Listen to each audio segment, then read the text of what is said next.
भागवत गीता जीवन के रहस्यों का खजाना है। भारतीय साहित्य का अकल्पनीय ग्रंथ है। यह एक ऐसा शास्त्र है जो हमें जीवन के हर पहलू को समझाता है, चाहे वो धर्म हो या फिर अन्याय के खिलाफ लड़ाई। भगवान श्री कृष्ण और अर्जुन के बीच हुई वह अनूठी वार्ता जिसे हम भागवत गीता के रूप में जानते हैं, उन वाणियों का संग्रह है जो हर युग में मानवता को मार्गदर्शन करते हैं। भागवत गीता के पहले अध्याय में भगवान श्री कृष्ण और अर्जुन का संवाद शुरू होता है। यह अध्याय जीवन के धार्मिक, सामाजिक और मानविक दृष्टिकोण से अत्यधिक महत्वपूर्ण संदेशों का संज्ञान कराता है। अर्जुन की चिंता और संदेह द्वारा भ्रमित होते हुए उसकी अवस्थाओं को दर्शाते हुए यह अध्याय जीवन की सच्चाई और जीवन के उद्देश्यों को समझाने की महत्वपूर्ण उद्देश्यों को प्रस्तुत करता है।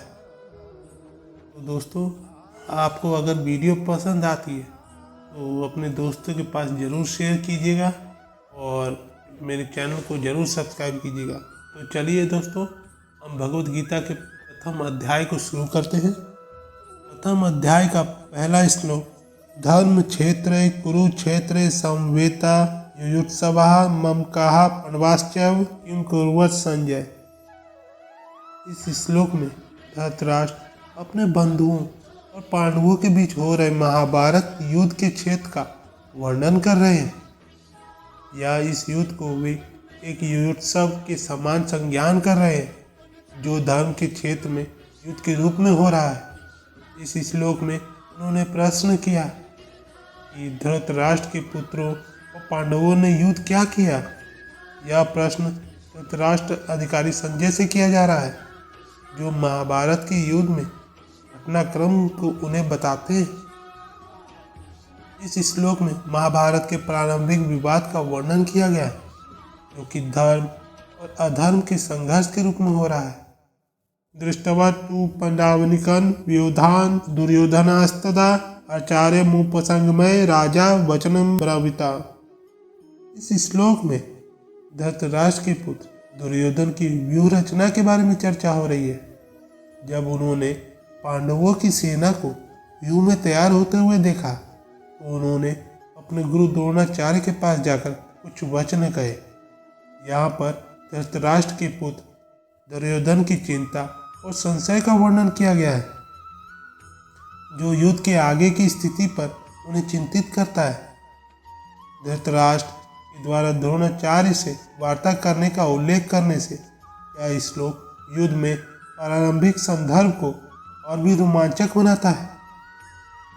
अस्यातन पांडुपुत्रान्माचार्य महतिम तुमं व्यूधम द्रुपद पुत्रेण तव शिष्यन धीमता। इस श्लोक में जब धृतराष्ट्र अपने सूत्रधार संजय से कह रहे हैं कि वे पांडव पुत्रों की सेना को देख रहे हैं, जिसे उनके आचार्य द्रोणाचार्य ने व्यूह में व्यवस्थित किया है।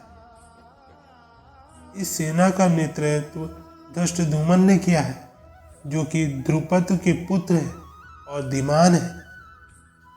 इस श्लोक में पांडव सेना की विशेषता और उसकी सजगता और आचार्य द्रोणाचार्य की बुद्धिमत्ता का उल्लेख है।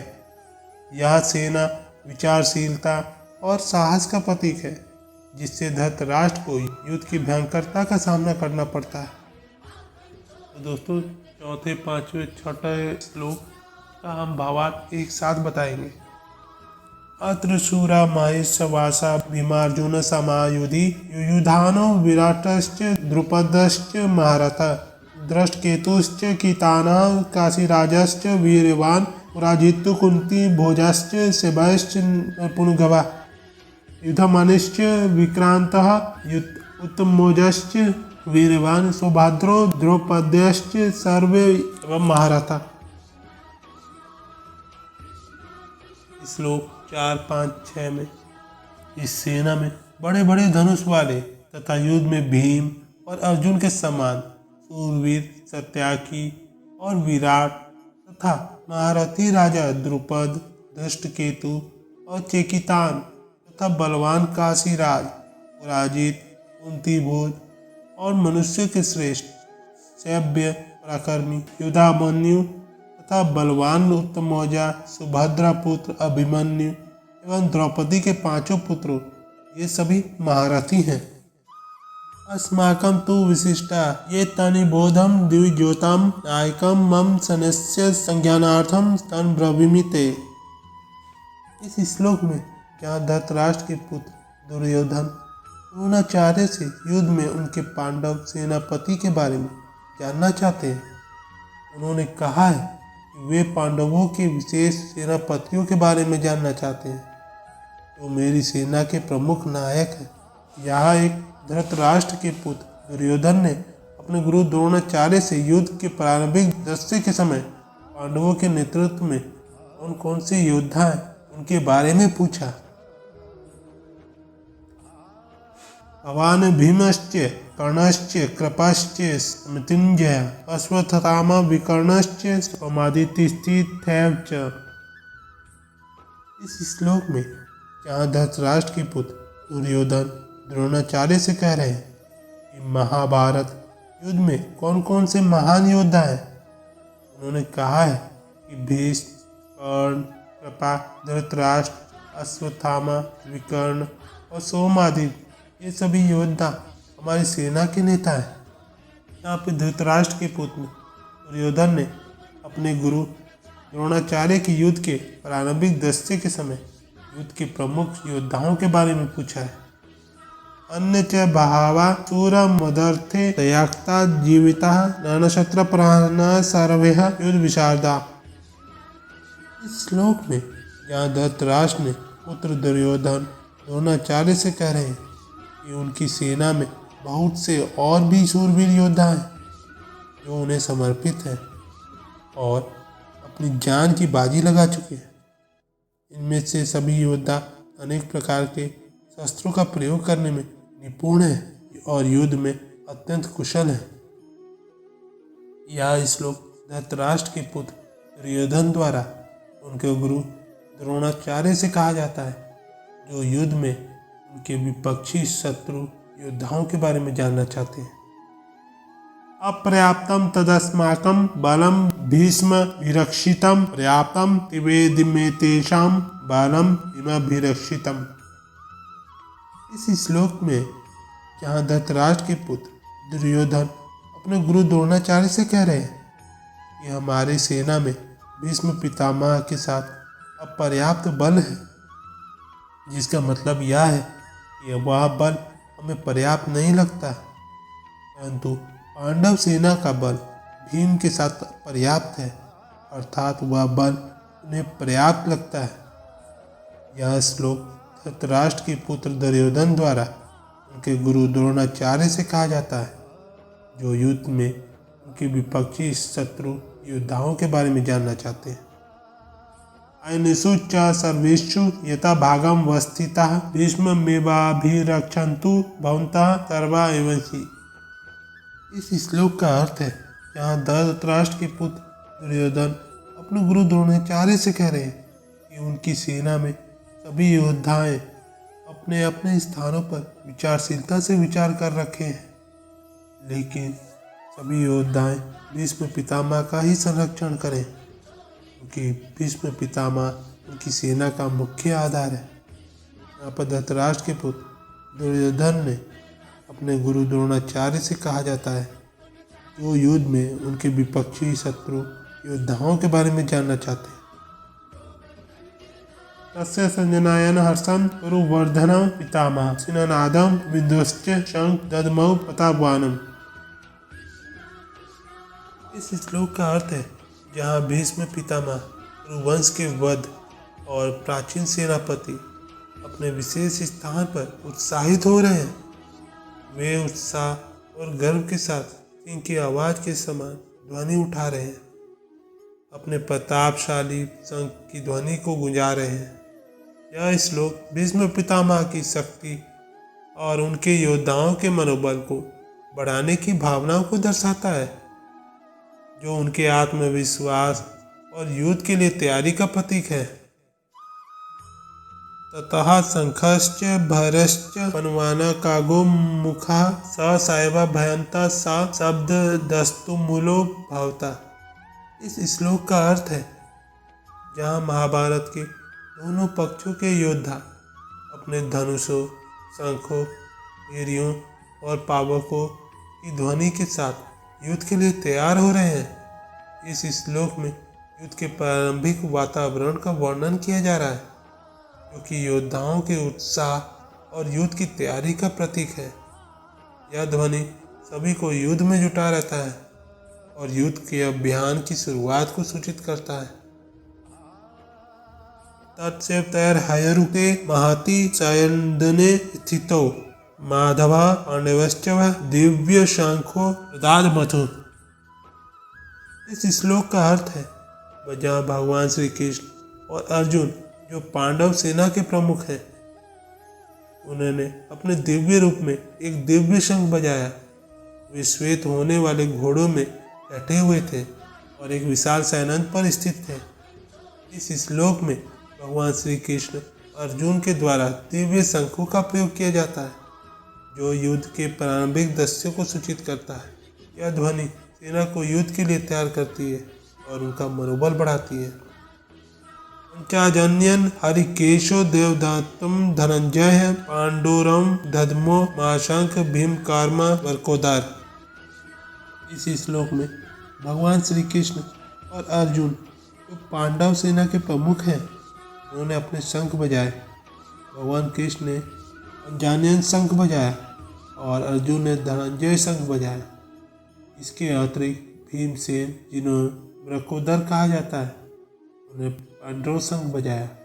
यह ध्वनि सेना को युद्ध के लिए तैयार करती है और उनके मनोबल को बढ़ाती है। अनंत विजयम राजा कुंती पुत्रो युधिष्ठिरा नकुल सहदेवश्च सुघोषमणि पुष्पको। इस श्लोक का अर्थ है, जहाँ युधिष्ठिर कुंती पुत्र अपने अजय और अनंत शंख के साथ सारे पांडवों को समेटते हुए दिखाई देते हैं। इस श्लोक में युद्ध के प्रारंभिक दृश्य के समय पांडवों के नेतृत्व की महत्वपूर्ण भूमिका को दर्शाया जाता है। यह ध्वनि सेना को युद्ध के लिए तैयार करती है और उनके मनोबल को बढ़ाती है। काश्यश्च परमेशवासः शिखंडी च महारथ धष्ट घुमनो विराटश्च सत्यकीश्च पराजिता। द्रुपदो द्रौपदयश्च सर्वेश पृथ्वीपते सौभद्रश्च महाबाहुः शंखनादम्भु पृथक् पृथक्। श्लोक 17-18 में यहाँ कौरवों की सेना के प्रमुख योद्धाओं का उल्लेख है। इस श्लोक में कई महान योद्धा का उल्लेख है, जो महाभारत युद्ध में महत्वपूर्ण भूमिका निभाते हैं। उनमें से एक काशीराज कृपा, महारथी, शिखंडी, धृष्टद्युम्न, विराट, सत्यकी, द्रौपदी, सौभद्र और अर्जुन के पुत्र अभिमन्यु शामिल है। यह श्लोक उन सभी वीर योद्धाओं का वर्णन करता है, जो महाभारत के युद्ध में अपनी वीरता और साहस से प्रसिद्ध थे। इन्हें उल्लेख करके इस युद्ध के उत्कृष्ट और प्रशंसनीय योद्धाओं का सम्मान किया जा रहा है। घोषो धृतराष्ट्रनन् दयानि वैदारायत नभश्च पृथ्वीन एव मूलो वैनुनाधायन। इस श्लोक में, जिसमें युद्ध की घोषणा की जाती है, धृतराष्ट्र के पुत्र के लिए युद्ध की घोषणा का संदेश सुनाया जाता है। इस घोषणा के समय आकाश और पृथ्वी को भी घोषणा की ध्वनि से गूंजा जाता है। यह श्लोक युद्ध के प्रारंभिक दृश्य को सूचित करता है, जिसमें युद्ध के उत्कृष्ट और प्रशंसनीय योद्धाओं का सम्मान किया जा रहा है। अतः व्यवस्थितान् दुष्टवा धृतराष्ट्रं कपिध्वजः पर्वते शस्त्र समाप्ते धनुरागमय पांडवा हर्षिकेशं तदा वाक्यमिदमः महीपते सेनयोरुभयमर्धय रथं स्थाप्य विच्युता। इस श्लोक में भगवान श्री कृष्ण के साथ अर्जुन के बीच के युद्ध के प्रारंभिक दृश्यों का वर्णन है, जिन्होंने धनुष उठाया है। धृतराष्ट्र के पुत्रों को युद्ध के लिए व्यवस्थित होते हुए देखते हैं। उन्होंने शस्त्रों की बारिश और युद्ध के प्रारंभिक संघर्ष का दृश्य दिखाता है। तब अर्जुन श्री कृष्ण जी के पास गए और उनसे कहा, हे महाराज, सेनाओं के बीच मुझे रथ में स्थापित करें। इस श्लोक में अर्जुन का विनम्रता और श्री कृष्ण के प्राणों के लिए उनकी चिंता का वर्णन किया गया है। यवदेतानिरीक्षेण योद्धुका मानव स्थितानम कैमर्य सह योद्धव्यम सिमरम रण समुद्रमय। इस श्लोक का अर्थ है, क्या इस श्लोक में अर्जुन यह कह रहे हैं कि उन्हें इस युद्ध के उद्यम में स्थित योद्धाओं के देखने का इंतजार करना चाहिए। उन्हें यह जानने की जरूरत है कि उनके साथ किस किस योद्धाओं का साथ होगा और कौन कौन से विरोधी उनके सामने होंगे। उन्होंने पूछा है कि इस युद्ध में किन किन योद्धाओं के साथ युद्ध करूंगा और उन्हें विचार करने का समय चाहिए कि वह किन किन योद्धाओं के साथ युद्ध कर सकते हैं। ज्योत्स्यम नानावेक्ष्य या एतेत्र समागतः धृतराष्ट्रस्य दुर्भेदैर्युद्धे यचिकीर्षया। इस श्लोक में अर्जुन यह कह रहे हैं कि वह उन सभी योद्धाओं को देखेंगे जो इस योद्धाओं के लिए यहाँ एकत्रित है। वह किसी भी स्थिति में धृतराष्ट्र के पुत्रों के मूर्ख नेतृत्व वाले युद्ध में इच्छुक है। यहाँ याचिकीर्षया शब्द का अर्थ है कि वह युद्ध को अपनी समृद्धि के लिए प्रिय या अनुकूल मानता है। अर्जुन कह रहे हैं कि वह उन्हें धृतराष्ट्र के पुत्रों की मूर्खता के कारण चाहते हैं कि युद्ध हो। वह युद्ध में उनके विरोधियों के साथ युद्ध करने के लिए तैयार हो। एवं मुक्तो हरिकेशो गुदाकेशना भारता सैन्योरुभयोर्मध्ये स्थापयित्वा रथोत्तमम् भीष्म द्रोण प्रमुखतः सर्वेश्च च मयिच्छिताम् उवाच पार्थ पश्यताम् संवेतनं कुरुनिति।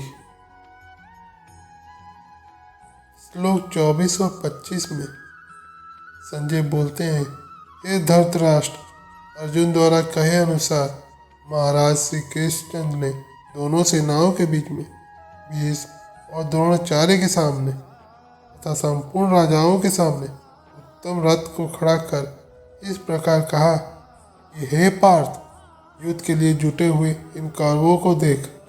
यहाँ भगवान श्री कृष्ण ने अर्जुन से कहा और इस प्रकार बोले, हे भारत, रथों और सर्वोत्तम रथ को दोनों सेनाओं के बीच में स्थापित करके उसके बाहर खड़े हो जा। इसके बाद भीष्म, द्रोण और अन्य सभी महान राजा और सेनापतियों के सामने स्थित होकर अर्जुन से यह वचन बोले, देखो हे कुरुवंशी, इन सभी कुरुओं को इस प्रकार समुदाय किए हुए तत्र पश्चातति स्थानम परतः पार्थ पितृनाथा पितामहान आचार्यन मातुलान भ्रातरान पुत्रान पौत्रान सा खिस्तांता सब सूरन साधश्च सैन्योरुभयोरपि। श्लोक 26-27 में अर्जुन ने देखा कि यह पार्थ और अभिमन्यु ने दोनों सेनाओं के बीच स्थित समस्त योद्धाओं को देखा। उन्हें उनके पितामह, पितृगण, आचार्य, मामा, भ्राता, पौत्र, मित्र और सवशूर भी दिखाई दिए।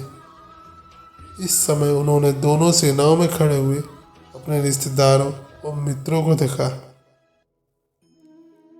तानसमीक्षेत सा कौन्तेय सर्वानां बन्धूनावस्थितानां कप्य पर्याविष्टो विषिदानिदं ब्रवीता।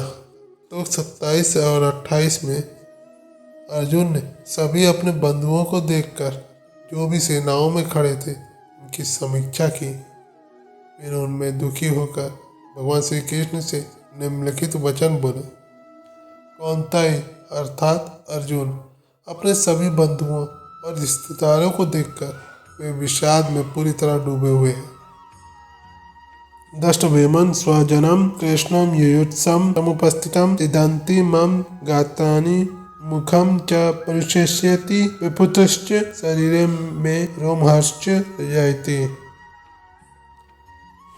श्लोक 28 और 29 में अर्जुन ने यह देखा कि कृष्ण जो उद्योग के लिए तैयार थे उनके सभी आपसी संबंधों को युद्ध में सामने खड़े हुए थे। अर्जुन कहते हैं कि मेरे शरीर कांप रहे हैं, मेरी गात्रों में कमी आ रही है, मेरा मुंह सूख रहा है और मेरे शरीर में रोमांच उत्पन्न हो रहा है। यह सभी लक्षण उसके मन में उत्पन्न हो रहे भय और उदासीनता का प्रतीक है। गांधीवंतान सते हस्तत्वक्षव परिधयते नाश्च शक्नुमवस्थतान तून ब्रह्म भविता कमिमनः। इस श्लोक में अर्जुन कहते हैं कि मेरे हाथ में गांडीव धनुष गिर रहा है और मेरी त्वचा भी जल रही है। मैं अपने मन को स्थिर नहीं रख पा रहा और यह मेरा मन भ्रमित हो रहा है, जैसे चंचल धूल की तरह। निमितानि च पश्यामि विपरीतानि केशव न च श्रेयो नुपश्यामि अत्व स्वजन्माहवे। इस श्लोक में अर्जुन कहते हैं कि हे केशव, मैं उन प्रियजनों को भी देख रहा हूँ जो विपरीत है। मैं अपने स्वजनों को युद्ध में मारकर कभी भी श्रेय को नहीं देखता। न कांक्षेच विजयम कृष्ण न च राज्यम सुखानिश्च किन्नो राज्यन गोविंद की भोगे जीर्वितेन नवा। इस श्लोक में अर्जुन कहते हैं कि हे कृष्ण, मैं विजय की इच्छा नहीं करता हूँ, न ही राज्य को और न ही सुखों को। मुझे नहीं मालूम कि हमें इस राज्य में क्या मिलेगा हे गोविंद, और क्या लाभ मिलेगा आपको यह जीवन से। यशमार्थे कंगनिश्चितम नो राज्यम भोगः सुखानिश्च ता इमे वस्थितः युद्धे प्राणास्तवक्तत धनानिश्च।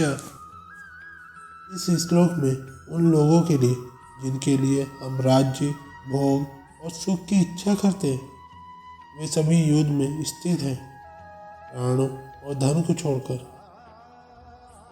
आचार्य पितरः पुत्रास्ते च पितामह मातुला शशुरा पौत्र शाला संबंधिनस्तः। इस श्लोक में गुरुजन, ताऊ, चाचे, लड़के और इसी प्रकार दादे, दादी, मामा, ससुर, पौत्र, साले तथा और भी संबंधी लोग हैं। एतानां हन्तुम् इच्छामि घ्नन्तोश्चपि मधुसूदन अपि त्रिलोक्य राज्यस्य हेतु किनु हि मयि कृते। इस श्लोक में हे मधुसूदन, मुझे मारने पर भी अथवा तीनों लोक के राज्य के लिए भी मैं इन सबको मारना नहीं चाहता। पृथ्वी के लिए तो कहना ही क्या। निहते धृतराष्ट्रन का प्रीति है जनार्दन पापमेव श्रेय देश समम अतवेतनान तताइन। इस श्लोक में जनार्दन धृतराष्ट्र के पुत्रों को मारकर हमें कोई प्रसन्नता नहीं होगी।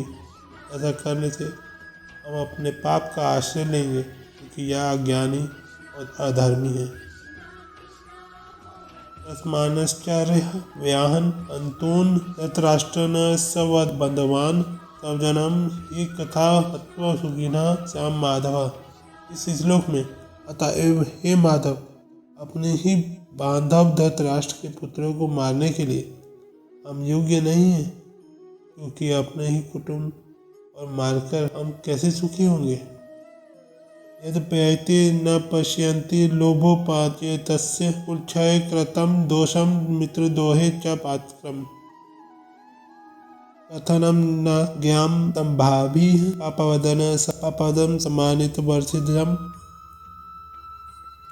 इस श्लोक में यद्यपि लोभ में भ्रष्टचित हुए ये लोग कुल के नाश से उत्पन्न दोष को और मित्रों से विरोध करने में पाप को नहीं देखते, तो भी ये जनार्दन है। कुल के नाश से उत्पन्न दोस्तों को जानने वाले हम लोग को इस पाप से हटने के लिए क्यों नहीं विचार करना चाहिए। कुल चाहे प्रणश्यन्ति कुल धर्म सनातनः धर्म नष्टे कुलंतम कृतेस्नाधर्मो विभावक्तुता। इस श्लोक में कुल के नाश से सनातन धर्म नष्ट हो जाते हैं तथा धर्म का विनाश हो जाने पर संपूर्ण कला में पाप भी बहुत फैल जाता है। अधर्म विभावत कृष्ण उद्देश्यन्ति कुल स्त्रियः पुत्रीश दृष्टान्तु वैष्णव जयंती वर्ण संस्कार। इस श्लोक में श्री कृष्ण जी कहते हैं कि पाप के अधिक बढ़ जाने के लिए कुल की स्त्रियां अत्यंत दूषित हो जाती हैं। हे वैष्णव, स्त्रियों के दूषित हो जाने पर वर्ण संस्कार उत्पन्न होता है। संस्कारो नरकाव्य कुलघनाम कुलाश्च च पतंती पितरो होशरम लुप्त पिंडोदक क्रिया। इस श्लोक में कुल में वर्ण संस्कार कुलघपतियों को अपने कुल के नरक में ले जाने के लिए ही होता है। लुप्त हुए पिंड और जल को भी किया जाने वाला अर्थात श्राद्ध और तर्पण से वंचित इनके पितर लोग भी अधोगति को ही प्राप्त करते हैं। द्वेष रहते कुल घनानाम वर्ण संस्काराक्षे उत्साहंगते जाति धर्म कुल धर्मश्च शाश्वतः। इन श्लोकों में यदि मुझे शास्त्र रहित एवं सामना न करने वाले को शस्त्र हाथ में लिए गए धृतराष्ट्र के पुत्र रण में मार डाले, वह मारने भी हमारे लिए अधिक कल्याणकारक होता है। एवं मुक्त अर्जुन संघ संख्य